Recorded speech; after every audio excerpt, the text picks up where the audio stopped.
अला रसूलिही सय्यिदिल इंसि वल जान व अला आलिही व अस्हाबिही ज़विल खैर वल इहसान अम्मा बअद फ़अऊज़ु बिल्लाहि मिनश शैतानिर रजीम बिस्मिल्लाहिर रहमानिर रहीम व सयअलमुल लज़ीना ज़लमू अय्य मुनक़लबिन यनक़लिबून सदक़ल्लाहु मौलानल अज़ीम। बारगाह रिसालत में आप सल्लल्लाहु अलैहि वसल्लम में दुरूद पाक का हदिया पेश करें।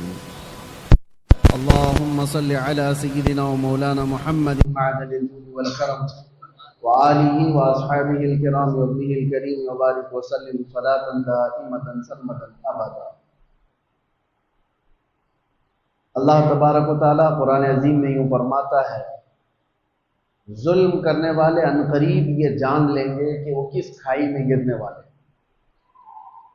कभी इंसान को माल का नशा, ताकत का नशा फिरौन बना देता है। जब किसी के पास ज़्यादा पावर आ जाता है, माल आ जाता है, तो सबसे पहले अपने गलबे को बाकी रखने के लिए वो छोटों पर जुल्म करता है, जिसको हम अपनी आम जुबान में दादागिरी, गुंडागिरी कहते हैं। जिसके पास भी पावर आया उसी का इम्तिहान है, उसी की आजमाइश है।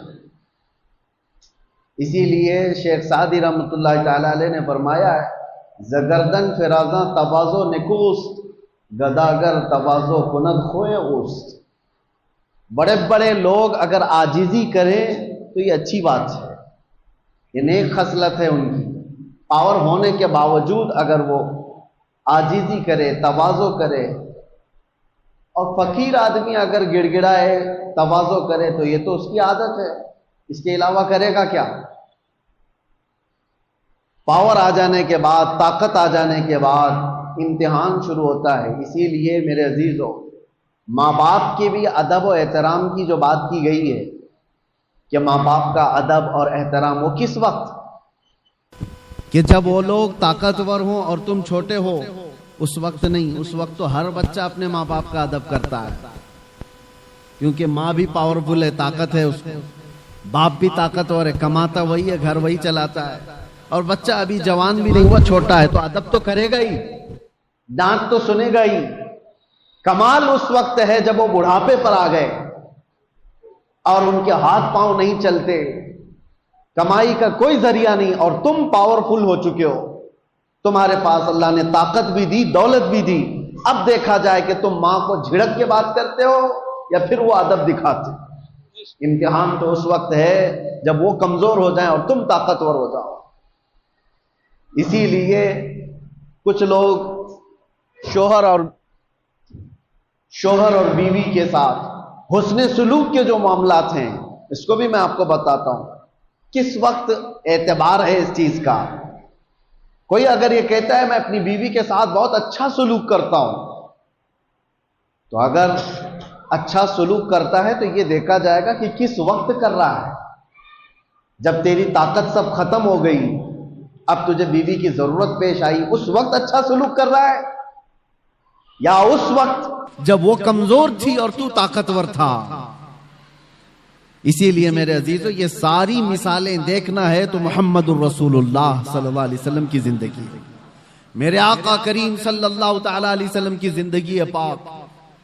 हुजूर पाक सल्लल्लाहु तआला अलैहि वसल्लम के अपने वालिदैन के अदब की जो मिसाल मिलती है। हुजूर के वालिदैन तो बहुत जल्दी इंतकाल कर चुके, लेकिन फिर भी हदीस में मिलता है, उस वक्त नहीं जब मेरे आका सल्लल्लाहु अलैहि वसल्लम का बचपन था, उस वक्त की बात जब मदीने तैयबा में इस्लामी हुकूमत स्टैब्लिश हो चुकी है।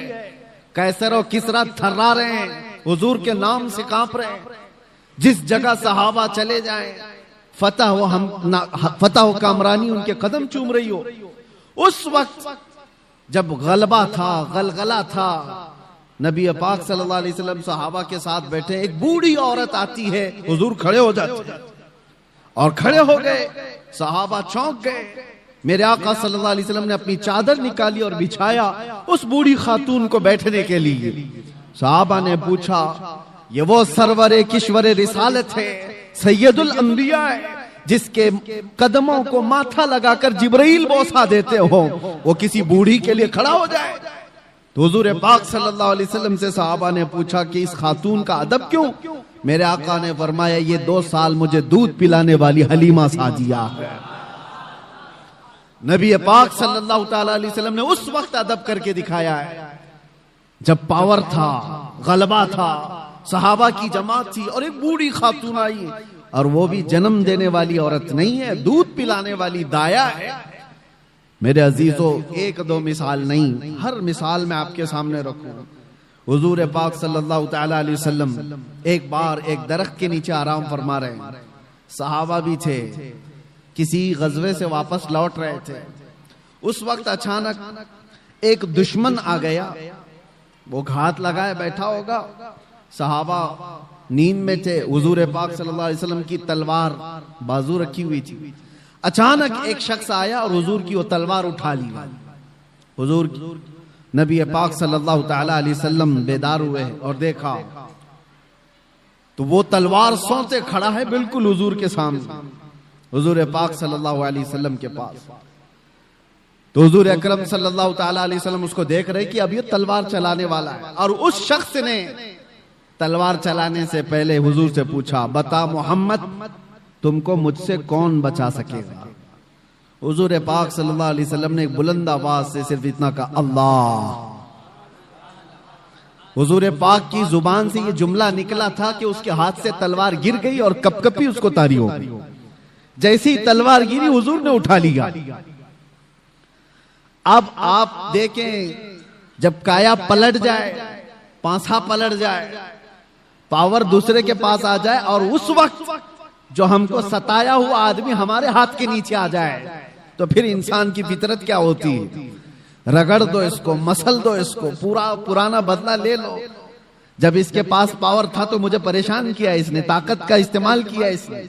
हुजूर पाक के पास तलवार हाथ में आई, अब वो कांपने लगा। हुजूर ने पूछा, बता अब तुझको मुझसे कौन बचाएगा? वो तो काफिर था, वो काफिर था। हुजूर ने तो फरमाया था अल्लाह। उसने कहा, मैंने सुना है कि तुम करीम इब्ने करीम हो। हुजूर पाक सल्लल्लाहु अलैहि वसल्लम ने फरमाया, जाओ तुम्हें आजाद कर दिया। तो वो आजाद होकर के गया थोड़ी ना, बल्कि कहा कि ला इलाहा इल्लल्लाह मुहम्मदुर रसूलुल्लाह, और अपनी कौम में आकर के बताया, मैंने एक ऐसे रहमदिल इंसान को देखा है, जब उसके हाथ में पावर आ गया तो उसने तलवार चलाने की बजाय मुझे मुस्कुरा करके आजाद किया है। मेरे अजीजों, ये आसान बात नहीं। इंसानी फितरत तो ऐसी है कि पावर का इस्तेमाल हर आदमी अक्सर गलत कामों में इस्तेमाल करता है। वो सिर्फ रसूलुल्लाह की जात है, वो यकीनन हमारे लिए कायदे कुल हैं, हमारे लिए नमूने अमल है। ला करके दिखाओ दुनिया भर की ताकतें, जिनके पास पावर आता है उसके बाद वो किस तरह का रूलिंग करती है। मैं इस्लाम को छोड़ करके आपके सामने रखूं अगर बात, हाँ, कभी कभार ये दरिंदे हमें ऐसे बादशाहों की मिसाल ला करके बताते हैं जिनका इस्लाम से कोई ज्यादा ताल्लुक नहीं रहा। वो तो अय्याश बादशाह थे, नाम मुसलमान होने से कोई मुसलमान थोड़ी ना हो जाता है।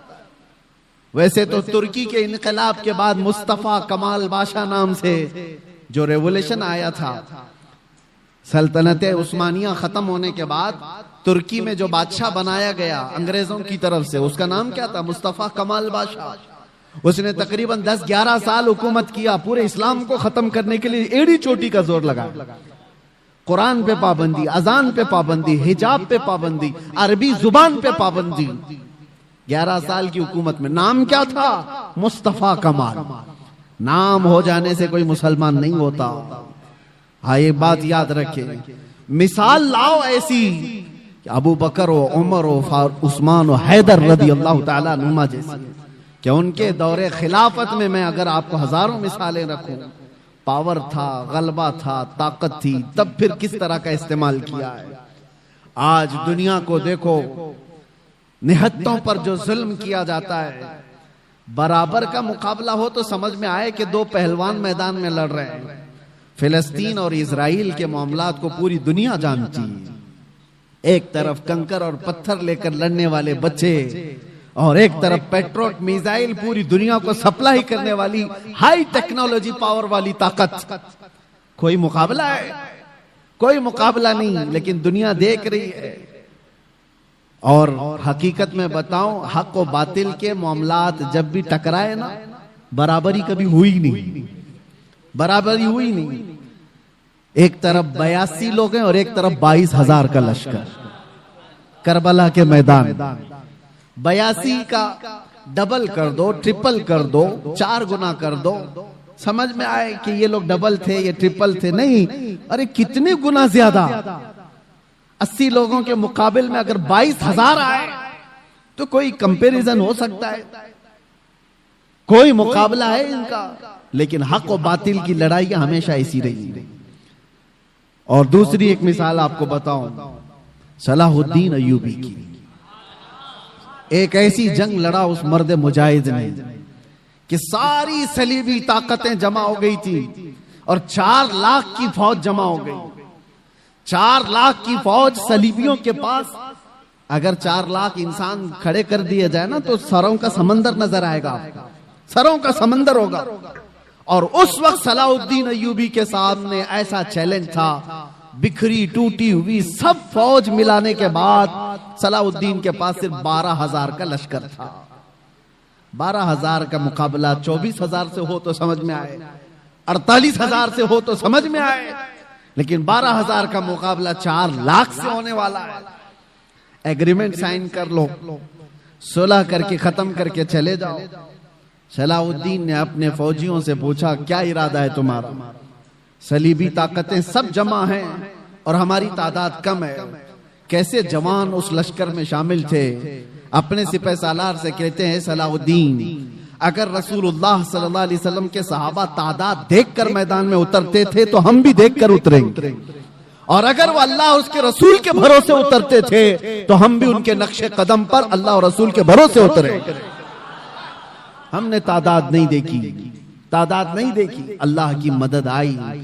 और तारीख लिखने वाले अंग्रेज लोग हैं, ईसाई लोग हैं, किताबें आज भी मार्केट में मिल जाएंगी आपको। ये 4 लाख का मुकाबला जो 12,000 से हुआ था, तारीख की एक ऐसी जंग है। अंग्रेज मुअर्रिख लिखते हैं कि सलाहुद्दीन को और उनकी फौजों को कयामत तक फरामोश नहीं कर सकते सलेबी लोग, इसलिए कि उस जंग में इसने छींतरे उड़ा दिए थे और टुकड़े टुकड़े कर दिए थे, सबको बिखेर दिया था। लोग अपनी जानें बचाकर निकल गए, मुफाहमत पर आ गए। एग्रीमेंट सलाहुद्दीन ने नहीं, सामने वालों ने साइन किया। मेरे अजीजों, मैं आपको ये बातें इसलिए अर्ज कर रहा हूं कि पावर और ताकत का नशा जब किसी को आता है, सर चढ़ करके बोलता है। और एक बात, फिरौन की उम्र ज्यादा नहीं लंबी की जाती, जुल्म की तारीख ज्यादा लंबी नहीं होती और उनका अंजाम भयानक होता है। इसलिए कि मजलूमीन की आह जब निकलती है तो अल्लाह करीम, अल्लाह रब्बुल इज्जत को कहार और जब्बार खुदा जलाल में आएगा और पकड़ करता है। तो ऐसे कि कुरान में अल्लाह ताला फरमाता है, फलम्मा नसू मा ज़ुकिरू बिही फतहना अलैहिम अबवाब कुल्ली शै हत्ता इज़ा फरिहू बिमा ऊतू। जब ये लोग भूल जाएं अल्लाह को तो अल्लाह फरमाता है, मैं उनको खुशियों के सारे दरवाजे खोल देता हूं, खूब खुश हो जाओ। यानी अल्लाह को भूलने के बाद जालिमों के लिए दरवाजे खोल दिए जाते हैं, खूब खुशियां मनाओ, सब तुम्हारा है, सब तुम्हारा है, ताकत भी तुम्हारी, सियासत भी तुम्हारी, तख्त भी तुम्हारा, सारा डिपार्टमेंट तुम्हारा, नाचो जितना नाचना है। फिर अल्लाह फरमाता है, फअखज़नाहुम बग़ता, अचानक हम एक दिन पकड़ करेंगे, अचानक एक दिन पकड़ करेंगे और फिर पूरी दुनिया की ताकत उस पकड़ से उसको आजाद नहीं करा सकेगी, नहीं निकाल सकेगी। और हम जालिम दरिंदों के अंजाम का इंतजार करेंगे इंशाअल्लाह। और आप देखना मेरे अजीजों, हमारी जिंदगी रहे न रहे, लेकिन अल्लाह हय्य व क़य्यूम है, वो अल्लाह हमेशा से है और हमेशा रहने वाला। लोग ये समझते हैं आज हम पावर में हैं और हम ताकत में हैं, इनको मार देंगे, इनको काट देंगे, सब कर लो, लेकिन अल्लाह तो जिंदा हमेशा रहने वाला है। हमारा वारिस अल्लाह रब्बुल इज्जत है, हमारी तमाम चीजों के लिए अल्लाह करीम है। हमने जब ये कुरान में पढ़ा व उफव्विदु अमरी इलल्लाह, अल्लाह ने कुरान में सिखाया है कि यूं कहो कि मैंने अपने सारे मामलात अल्लाह के हवाले कर दिए। इन्ना अल्लाह बसीरुम बिल इबाद, बेशक अल्लाह अपने बंदों को देख रहा है। तो फिर देखो अल्लाह ताला बंदों को कैसे देखता है। हाँ, वक्त लगता है। थोड़े दिनों की बात है, मैंने उस वक्त देखा, पढ़ने के मेरे मुताले में एक चीज आई थी। हजरत अबू जुंदल एक सहाबी हैं, मक्का में गिरफ्तार हुए थे, कैदी बन गए काफिरों के साथ, और तकरीबन जानते हो 16 साल इन्होंने काफिरों की कैद में गुजारे। और जब रसूल पाक सल्लल्लाहु अलैहि वसल्लम फतेह सुलह हुदैबिया जो हुई उस दिन हुजूर 1400 सहाबा के साथ उम्रा करने आ रहे थे, तब मक्का वालों ने रोक लिया था और एग्रीमेंट साइन हो गए थे। सुलह हुदैबिया जो है उसमें यह था कि मक्का से कोई भाग करके जाएगा तो मदीने वाले उसको वापस कर देंगे, और मदीने से कोई भाग करके आएगा तो हम उसको वापस नहीं करेंगे, हम अपने पास रख लेंगे। सब ऐसी एग्रीमेंट उन्होंने साइन की थी। उसी वक्त ये अबू जुंदल साहबी कैद से निकल करके आ गए थे। अंदाजा करो 16 साल के बाद कोई जंजीरें तोड़ करके निकल आया हो, और वो भी सहाबा के जमात में आ गए। सहाबा ने सीने से सीना लगाया, वो फूट फूट करके अपने जख्म बता रहे थे। लेकिन कुफ्फार को जैसे ही पता चला हमारा एक कैदी भाग गया है, तो उन्होंने कहा कि अभी अभी हमारा एग्रीमेंट हुआ है कि जो मक्का से भाग कर जाएगा उसको मदीने वाले वापस करेंगे, अबू जुंदल को हमारे पास वापस करो। सहाबा सब खड़े हो गए कि इस मजलूम को हम वापस कैसे करेंगे, जंग कर लेंगे। सबकी नजरें हुजूर पाक की तरफ थी कि हुजूर क्या फैसला फरमाए। अबू जुंदल अपने जख्म दिखा दिखा करके सहाबा से कह रहे थे, इनके पास वापस भेजोगे मुझे बहुत मारेंगे। तो मक्का के कुफ्फार और मुशरिकीन को हुजूर ने कहा कि अब वो आ गया, छोड़ दो, अभी तो हमारी एग्रीमेंट साइन नहीं हुई। तो उन्होंने एग्रीमेंट को खत्म कर दिया और कहा कि अगर ये हमको वापस नहीं किया जाएगा तो हम एग्रीमेंट भी नहीं करेंगे। जब जिद पर अड़ गए, हुजूर पाक ने अबू जुंदल की तरफ देखा और कहा, अबू जुंदल मक्का वापस चले जाओ, रहमतुल लिल आलमीन है। सारे सहाबा देख रहे। बसा औकात ऐसे हुक्म आएंगे मेरे अजीजों जिंदगी, लोग ये समझते हैं ये तो हमारी तकलीफ पर और तकलीफ आ रही है। वो रहमतुल लिल आलमीन है और 16 साल का कैदी बाहर आया है और हुजूर उसको कहते वापस चले जाओ। दुनिया की नजर तो ये देख रही है कि रहमतुल लिल आलमीन है, वापस इसको कैद में भेज रहे हैं। सारे सहाबा से कहते लड़ लो, इसको वापस निकाल लो। लेकिन तुम नहीं जानते जो रसूलुल्लाह की नजर देख रही है। ये इम्तिहान है हमारा। मुसीबत के बाद हम आस लगाए हैं अल्लाह उसके रसूल की जात से, तो हो सकता है 2-4 मुसीबतें फिर आ जाएं। तुम ये कहोगे कि मैंने तो एक मुसीबत से छुटकारे की दुआ की थी, 4 और आ गई। कहीं ऐसा तो नहीं कि तुम्हारा ईमान बिखर जाएगा और तुम छोड़ दोगे। मैंने देखा है कैद के दिनों में कितने ऐसे हैं जो काफिर हो जाते हैं, यही कहते हुए कोई अल्लाह नहीं है, हम तो कितने दिनों से दुआ कर रहे हैं, हम पर तो और केस ही केस होते जा रहे हैं। माज़ अल्लाह रब्बिल आलमीन, ये कड़ा इम्तिहान है मेरे अजीजों। हुजूर ने वापस कर दिया।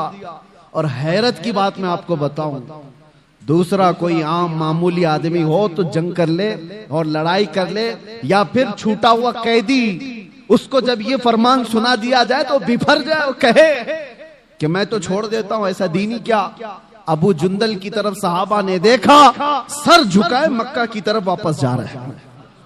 फरमाने मुस्तफा है, मेरे नबी का फरमान है। ईमान हो तो ये 16 साल कैद में रह करके छूट करके आए थे, जख्म दिखा दिखा कर रो रहे थे। उसके बाद रसूलुल्लाह ने फरमाया जाओ वापस।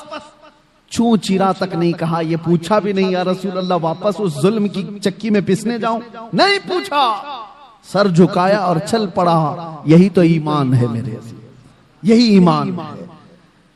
मैं जो बात अर्ज कर रहा हूं वो ये कि रसूल मुहतरम सल्लल्लाहु ताला अलैहि वसल्लम की जिंदगी पाक से मैं आपको बताऊं, पावर जब हो, गलबा जब हो, उस वक्त कैसे लोगों के साथ मामलात किए गए। तो चले कुफ्फार और मुशरिकीन गालिब आ गए तो उनकी बात अलग है कि उन्होंने अपने जुल्म की सारी हदें पार कर दी। जुल्म की सारी हदें पार कर दी। जब गलबा मिला था काफिरों को उहद के मैदान में, बदर में मुसलमानों को गलबा मिला था, उहद में कुफ्फार और मुशरिकीन को गलबा मिला। दोनों के दरमियान जमीन आसमान का फर्क है। बदर के मैदान में भी 70 काफिर मारे गए थे और उहद के मैदान में 70 मुसलमान शहीद हुए थे। 70 मुसलमान शहीद हुए, लेकिन दोनों में फर्क इतना है, बदर में जितने 70 काफिर मारे गए थे, एक एक को चुन करके लाया गया, एक गड्ढे में डाला गया, सारी लाशों को ला करके हुजूर ने उनको खिताब भी किया। शाम के वक्त हदीस पाक में हुजूर उनसे बात कर रहे थे, बताओ ऐ मरने वालों, क्या तुमको वो चीज मिल गई जो तुम्हारे खुदाओं ने तुमको वादा किया है, या तुम अपने खुदाओं से जो यानी उम्मीद रखते थे। सहाबा तो ये पूछ रहे थे, या रसूल अल्लाह आप इनको खिताब कर रहे हैं, ये तो मरे हुए हैं। हुजूर फरमाते हैं या जिंदों से ज्यादा सुनते हैं। ये मामला है बदर के मैदान का, पावर था, गलबा था, और उधर उहद के मैदान में पावर और गलबा कुफ्फार को था। क्या किया इन्होंने? 70 मुसलमानों को जो शहीद किया, अमीर हमजा का सीना चाक करके कलेजा निकाल के चबाया था। इंसानों में ये हरकत हो सकती है? कोई इंसान ये कर सकता है? जानवर खाते होंगे जानवरों को, इंसान नहीं। पावर जब मिला तो सीना चाक करके कलेजा निकाल करके चबाया। दूसरे क्या किया? साद इब्ने रबी, उनके पेट को फाड़ दिया और आंतड़ियां बाहर निकाली, गले में डाल लिए गए। क्या ये इंसान कर सकता है? तीसरी मिसाल हजरत अनस बिन नुज़ैर, ये वो सहाबी हैं, उनकी बहन कहती हैं सिवाय उनकी शहादत की उंगली के उनका जिस्म मिला ही नहीं, कुचल दिया गया था, पूरा रौन दिया गया था, पूरे जिस्म को रौन दिया गया। एक उंगली से पहचान में आए कि अनस बिन नुज़ैर की लाश। लाशों के साथ ये किया। जब पावर आया तो, ताकत आई तो ये किया। चौथी मिसाल, ये तो एक दो नहीं है, कई मिसालें। अब्दुल्ला बिन जहश एक सहाबी, उनके जिस्म के 80 टुकड़े किए गए और हर टुकड़े को रस्सी में पिरोकर हार बनाया। ये पावर जब आए तो कुफार ये करते हैं, और रसूलुल्लाह सल्लल्लाहु ताला अलैहि वसल्लम के हाथ में जब पावर आया, अब मैं आपको बताऊं, यह उहद का मैदान था जहां जंगली जानवरों से ज्यादा जुल्म कुफार और मुशरिकीन ने किया सहाबा के साथ। 70 सहाबा जो शहीद हुए हैं, सबकी लाशों के साथ इन्होंने बहुत बुरा सलूक किया है, बहुत बुरा सलूक किया है। जंगी कानून भूल जाते हैं लोग जब पावर में आते हैं, ताकत में आते हैं। और यही पावर जब रसूलुल्लाह के हाथ में आया, 10,000 का लश्कर लेकर मेरे आका 20 रमजान को मक्का में दाखिल हो रहे हैं। उस वक्त जंग करने जैसी नौबत भी नहीं थी। कुफारे मक्का सब भागे भागे फिर रहे थे, मुकाबला करने की ताकत नहीं थी, खानदान बिखरे हुए थे, हुजूर के सामने खड़े होने की हिम्मत नहीं थी, सब छुप रहे थे। और नबी पाक सल्लल्लाहु ताला अलैहि वसल्लम के सहाबा शाहाना अंदाज में हरम काबा में दाखिल हो रहे थे। लब्बैक की सदाएं गूंज रही थी, हरम काबा की सरजमीन चूमी जा रही थी और अल्लाह अकबर की सदाओं से मक्का गूंज रहा था। उस वक्त जानते हो 10,000 का लश्कर जब मक्का में आया हो, हैबत ऐसी तारी थी सबके दिलों पर कि लोग दीवारों से चिपके हुए खड़े थे, कोई दरवाजों के अंदर बंद खड़े थे। लेकिन मेरे आका सल्लल्लाहु अलैहि वसल्लम जब हरम काबा में आए, अजान दी गई और फिर मक्का वालों को बुलाया गया। कहां हैं सारे लोग? हैरत होती, आपको तारीख उठा करके देखो, हैरत होगी। जिसने हुजूर पाक सल्लल्लाहु अलैहि वसल्लम के मुकाबले में एक दो नहीं कितनी जंगें लड़ी। जंगे बदर में मुकाबले में अबू सुफियान है, जंगे उहद में मुकाबले में अबू सुफियान है, जंगे खंदक में मुकाबले में अबू सुफियान है। हुजूर के मुकाबले में अबू सुफियान इतनी जंगे हुजूर के मुकाबले में लड़ते रहे। और हुजूर उस दिन ऐलान करते हैं, मक्का के फतेह मक्का के दिन जब पावर हाथ में है, मेरे आका फरमाते हैं जो भी मक्का में इधर उधर छुप करके भाग रहे हैं उनको डरने की जरूरत नहीं। जो मेरे दादा अब्दुल मुत्तलिब के घर में आ गए वो पनाह में है, जो अबू सुफियान के घर में आ गए वो पनाह में है। दुश्मन के घर में अबू सुफियान को ये मकाम दे रहे हैं।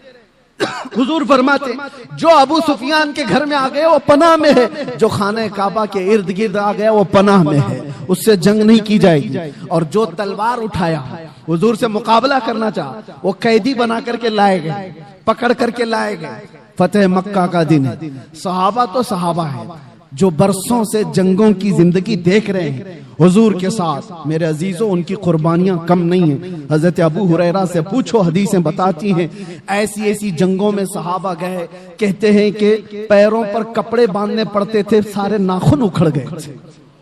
ऐसी जंगें वो लड़ करके आए बगैर चप्पल पहने।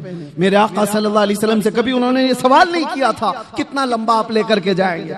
एक जंग से लौट रहे हैं, जिब्राइल अमीन आए, हुजूर से कहा या रसूल अल्लाह, अल्लाह का हुक्म है यहीं से दूसरी जंग में जाना है। सहाबा 1 महीने की जंग के बाद लौट रहे थे, जख्मी थे, नसें कटी हुई थी। हुजूर ने जिब्राइल से कहा मेरे सहाबा से पूछ लूं, ये मदीने से 5 किलोमीटर ही बाकी था घर, वापस रास्ता 5 किलोमीटर का, 1 महीने की जंग के बाद वापस आ रहे। हुजूर ने सहाबा से पूछा, जिब्राइल आए अल्लाह का हुक्म लेकर, यहां से दूसरी जंग में जाना है, तुम्हारा क्या मशवरा है? सहाबा में से किसी ने एक ने ये नहीं कहा मरहम पट्टी कर लें, बीवी बच्चों से बात कर लें, घर के हाल चाल देख कर के आए। नहीं, सारे सहाबा एक जबान होकर कहते हैं या रसूल अल्लाह, देर किस बात की, देर किस बात की, चले यहीं से चलते हैं। ये वो सहाबा है, ये वो सहाबा है। जंगों ने उनको चूर चूर किया था। तो फतेह मक्का के दिन लाजमी बात है मेरे अजीजों, पावर हाथ में था, गलबा हाथ में था, ताकत हाथ में थी। जितने आज तक लड़ते थे वो सब कैदी बन करके हाथ सामने खड़े थे। तो किसी साहबी ने ऐलान कर दिया, अल यौम यौमुल मलहमा, आज तो छींतड़े उड़ाने का दिन है, आज के तो गोश्त के टुकड़े उड़ाए जाएंगे। मेरे आका ने उस सहाबी का नारा बदल दिया, अल यौम यौमुल मलहमा। मलहमा का मतलब होता है गोश्त के पीस पीस किए जाएंगे। हुजूर ने उनकी जुबान को बदल दिया और कहा ला ला, अल यौम यौमुर रहमा, आज का दिन तो रहमत का दिन है, आज का दिन तो रहमत का दिन है। लाओ दुनिया में ऐसी मिसाल, पावर में आ जाए, ताकत में आ जाए, तब वो माफ करता। ये जालिम कुत्ते क्या समझते हैं, जिनके हाल चाल ये है कि छोटी सी ताकत के मालिक बन गए तो निहत्तों पर जुल्म करते हो। अपने बराबर की ताकतों से लड़ने की तो इनके अंदर हिम्मत नहीं है। ये लड़ना चाहे तो लड़े ना, जो आज पावरफुल ताकतें हैं ये आपस में क्यों नहीं लड़ते? इजराइल को लड़ना है तो चाइना से जाके लड़ ले, कोरिया से लड़ ले जो बैठा हुआ है।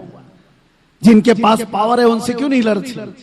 इनको पता है हेकड़ी निकल जाएगी। लड़ना है तो उन गरीब निहत्तों से जिनके पास सब्जी काटने की चाकू भी नहीं, जिनके पास बीमार हो जाए तो दवाई की गोली भी नहीं, उनसे लड़ना है।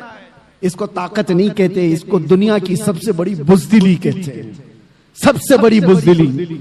और ऐसा जब जुल्म होता है तो अल्लाह की मदद आती है, आएगी, वक्त लगेगा।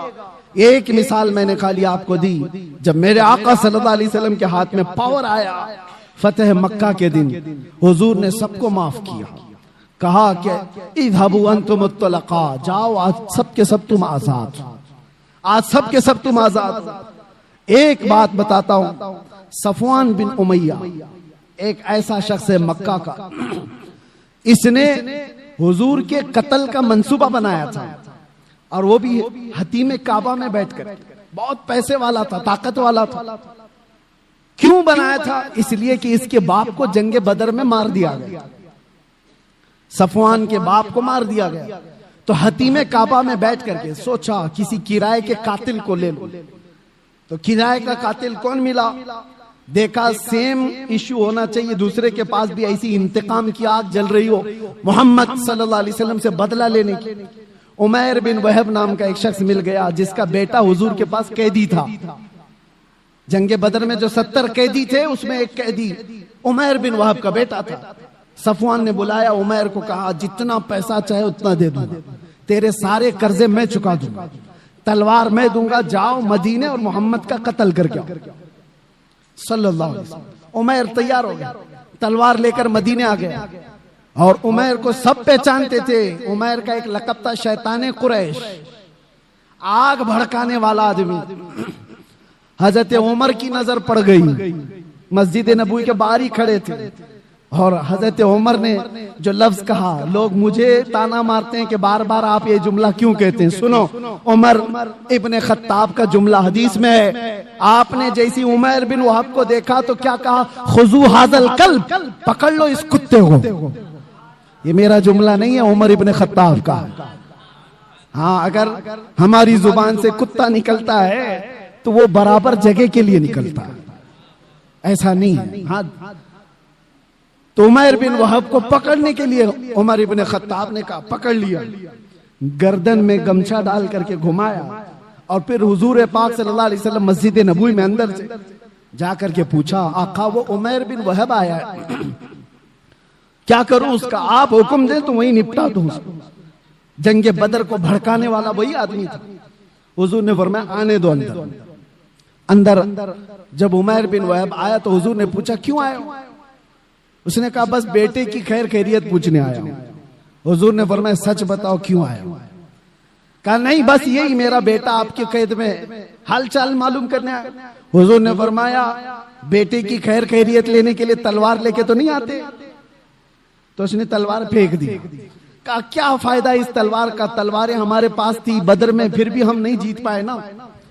हुजूर जलाल में आए, कहा, बातें मत बनाओ उमर, वो बात बोलो जो सफवान के साथ हतीमे काबा में करके आए हो। वो बात बताओ जो हतीमे काबा में बैठ करके तुम करके आए हो। बस अब क्या था, उमर बिन वहब का जिस्म कांपने लग गया। तन्हाई में बात की थी उमर बिन वहब ने सफवान से और कहा, मैं गवाही देता हूं आप अल्लाह के सच्चे रसूल हैं, मुझे अपनी गुलामी में शामिल कर लो। वो उमर बिन वहब सहाबी बन गए। हजरत उमर बिन खत्ताब गले में हाथ डालकर बाहर लेकर के आए और सहाबा से कहा, थोड़ी देर पहले ये आदमी मुझे खिंजीर से ज्यादा बुरा लगता था और अब ये उमर बिन वहब मुझे अपने बेटे से ज्यादा अजीज लगता है। ये है अल्लाह के लिए मोहब्बत, अल्लाह के लिए दुश्मनी। अब ये वाकया पूरा मैं इसलिए बता रहा हूं, उमर बिन वहब गया था गर्दन लेने के लिए, अपनी गर्दन दे आया। सफवान यहां इंतजार कर रहा था, रोज इंतजार कर रहा था कि कुछ नई न्यूज आए। कोई भी काफिला मदीने से आता उसके पूछता, कोई नई खबर है, कुछ बड़ी खबर है? उसके तो दिमाग में यही था कि आज कत्ल हो गया होगा, कल कत्ल हो गया होगा। एक काफिला आया, सफवान से कहा, हाँ एक बड़ी खबर है तेरे लिए। कहा, क्या? कहा, तेरा पक्का जिगरी दोस्त भी मुसलमान हो गया। वो कहा, ये तो डूब मरने का वक्त आ गया मेरे।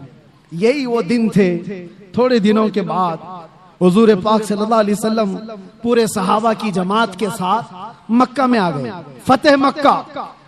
उस वक्त तक सफवान ईमान नहीं लाया है, ईमान की बूबास भी नहीं, इंतकाम की आग में भड़क रहा है। जब हुजूर आए और सबको अमान दे रहे थे, सबको अमान दे रहे थे, तो उस वक्त सफवान बिन उमैया ये भाग करके निकल गया मक्का से और लोगों से कहा कि तुम लोग मोहम्मद के हाथ में आना चाहते हो, इससे बेहतर है कि समंदर में छलांग लगाओ, खुदकुशी कर लो। तो अपने घोड़े को लिया और समंदर की तरफ चला गया कि मैं सुसाइड कर लूंगा, इनके हाथ में आने से तो अच्छा है।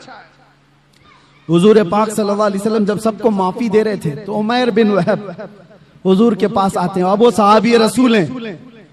कहा, या रसूल अल्लाह, सफवान भाग करके गया है, मैं चाहता हूं कि उसको भी आप माफी दे दें। उसने अगरचे आपके कत्ल का मंसूबा बनाया था, मैं ही आया था, लेकिन उसके अंदर अपने बाप के इंतकाम की आग भड़की हुई थी, इसलिए किया था, आप माफ कर दें। हुजूर ने देखा उमर बिन वहब किसकी सिफारिश कर रहा है, सफवान की। हुजूर ने कुछ नहीं कहा, मुस्कुराया और कहा, सफवान के लिए भी अमान है। ये नहीं कहा कि वो ईमान लाए तो अमान है, नहीं, जिस हालत में है उस हालत में अमान है। तो उमर बिन वहब कहते, मैं ऐसा दौड़ा दौड़ा गया सफवान को बताने के लिए कि उसकी जान बचा लो, वो छलांग ना लगा ले। भागते घोड़े से दौड़ाते हुए पा लिया सफवान को करीब में। कहा, तेरे लिए बड़ी खुशखबरी है, मोहम्मद सल्लल्लाहु अलैहि वसल्लम इतने रहम दिल आदमी हैं, उन्होंने तुझे माफ कर दिया है। सफवान कहता है, ये चीज यकीन करने की जैसी है ही नहीं, दुनिया में कौन ऐसा करता है, तू या तो कोई चालबाजी कर रहा हो। कहा, नहीं, अबू सुफियान को माफ किया, हिंदा को माफ किया, सब बड़े बड़े लोगों को माफ किया, तुम क्या हो? तो उसने कहा मुझे उस वक्त तक यकीन नहीं होगा जब तक उनकी कोई निशानी ना देख लूं। ये देखें, एक आदमी जो पकड़ा गया एक कैदी है और वो अपनी बख्शिश के लिए निशानी पूछ रहा है। अरे डूबते को तिनके का सहारा होना चाहिए, अगर फरमान भी सुन ले तो आ जाना चाहिए, लेकिन वहां नहीं। वो कहता है मैं उस वक्त तक यकीन नहीं करूंगा जब तक निशानी ना। उमैर बिन वहाब फिर से वापस आए और हुजूर से कहा या रसूल अल्लाह, वो मान नहीं रहा है, वो खुदकुशी कर लेगा, वो मर जाएगा और उसको मेरी बात पर यकीन नहीं आ रहा है। हुजूर ने फरमाया क्या वो मेरे तमाम हैयत को पहचानता है? कहा कि या रसूल अल्लाह, आपकी हैयत को कौन नहीं पहचानता, आपकी शक्ल और शबाहत को कौन नहीं पहचानता। हुजूर ने अपना अमामा उतारा और कहा ये ले जाओ और उसको बता दो। अल्लाह अकबर। आता है फकीरों पे उन्हें प्यार कुछ ऐसा, खुद भीख दे और खुद कहे मंगते का भला। उमैर बिन वहब हुजूर का यह अमामा लेकर पहुंचे, देखते ही सफवान पहचान गया ये रसूलुल्लाह का अमामा। वापस पलट आया सर झुका करके मेरे आका के पास खड़ा था। मेरे आका ने कहा सर झुकाओ नहीं, उठाओ, सर उठाओ। तुम जिस हालत में रहना चाहते हो तुम आजाद हो। अब कौन आजाद रहना चाहेगा, कौन आजाद रहना चाहेगा? हुजूर पाक ने जब इतना जुमला कहा तो सफवान ने कहा ऐसी दुनिया की आजादी से बेहतर है आपके तलवों के नीचे रहा जाए, आपके कदमों में रहा जाए। ये है पावर आने के बाद के मामलात। हुस्ने सुलूक कोई दुनिया वाला करके दिखाए। पावर आने के बाद आज भी जो नशेड़ी हुकूमतें बैठी हुई हैं, चुन चुन के जो मुकदमे लगाती हैं पिछली हुकूमतों के ऊपर, ये क्या है? ये सब इंतकामी जज्बा है। आज इनके पास पावर है, इसको जेल में डाल दो, उसको जेल में डाल दो। क्यों? इसलिए कि उन्होंने अपनी हुकूमत के दौरान हमको जेल में डाला था। तो तुम क्या समझते हो यहाँ खत्म हो जाएगा? तुम भी जाओगे, कोई और आएगा तुमको भी पहुंचाएगा, तुमको भी पहुंचाएगा। ये सिलसिला चलता रहेगा। इस सिलसिले को खत्म करना हो तो फतह मक्का की तारीख पढ़ो, ये हुजूर पाक की रहमत वाली तारीख पढ़ो, तभी अमन और अमान आएगा, बहाल होगा। अल्लाह का हजारहा करोड़हा शुक्र है कि मौला ने ऐसे वैसे ऐरे गैरे के दीन पर नहीं रखा, हमें अल्लाह तबारक व तआला ने मुहम्मदुर रसूलुल्लाह के दीन पर रखा। उनकी न मिसाल है, न कोई मसील है, न अखलाक में, न शबाहत में, किसी चीज में कोई उनका मसील नहीं है। अल्लाह करीम आखिरी दम तक हमें हुजूर के कदमों से वाबस्ता रखे। और इसीलिए आप सबसे भी मैं यही कहता हूं, दुनिया के सारे टेंशन, सारे डिप्रेशन, सबका इलाज एक ही है। दबाव में रहते हो, इससे डरकर उससे डरकर रहते हो, हालात से समझौता करके चलते हो, बहुत सारे मामला तुमको रोज उकसाते हैं, कैसे जीऊं कैसे जीऊं। एक तरीका बता के जाता हूं, एक इलाज है। डिप्रेशन से आजादी, टेंशन से आजादी, फिक्र और ख्यालात की हमी से आजादी, हर चीज से आजादी, सुकून की जिंदगी गुजारना चाहते हो, एक इलाज है, उन्हें जाना उन्हें माना, न रखा गैर